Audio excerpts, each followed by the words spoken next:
دا قزوین ده د ابن ماجه القزوینی رحمه الله چې د احادیثو یو کتاب لري سنن د ابن ماجه دا هغه قزوین ده. دا یو لوی جامع مسجد د قزوین مسجد ده چې دا هارون الرشید په 192 کال کې جوړ کړی جومات ده. له اسلام نه مخکې دلته په قزوین کې بیا یعنی له اسلام نه مخکې دا د زردشتیت د دین یوه اتشکده وله. نو بیا چې اسلام راغی دا جومات جوړ سوی، بیا چنګیزي لښکر چې کله دې خاورې ته راغلل دا جومات یې ونړاو او بیا سلجوقیانو په خپل خلافت کې دا جومات جوړ کړی.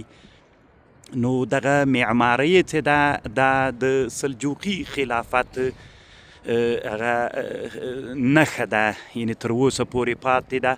بیخي ډېر خوندور جومات ته، ډېر ښایسته جومات ته.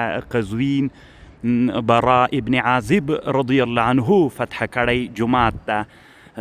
برا ابن عازب رضی الله عنه چې کله دلته فتح ته راغی نو بیا په فتح کې دا ښار یې محاصره که، چونکې دا خلک فارسي زبانان ول. دوی ورته ویلې نه موږ تسلیمیږو نه مسلمانیږو او نه جزیه درکو. نو بیا چې جنګ د صحابه ولید، کلک جنګ صحابه وکړ، دوی دې ته اړ سول چې بیا د مصالحې خبرې وکړله، بیا مصالحه وکړله.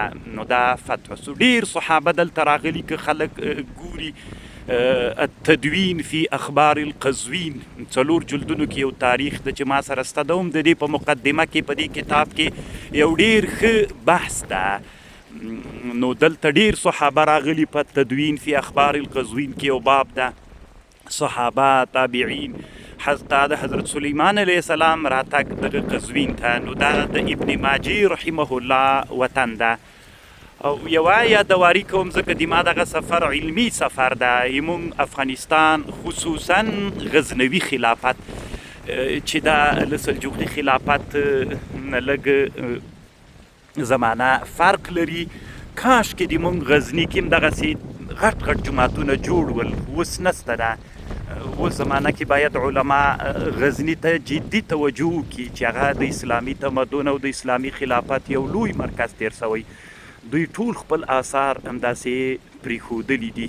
دا د قزوین جامع مسجد ده چې هارون الرشید رحمه الله جوړ کړی و.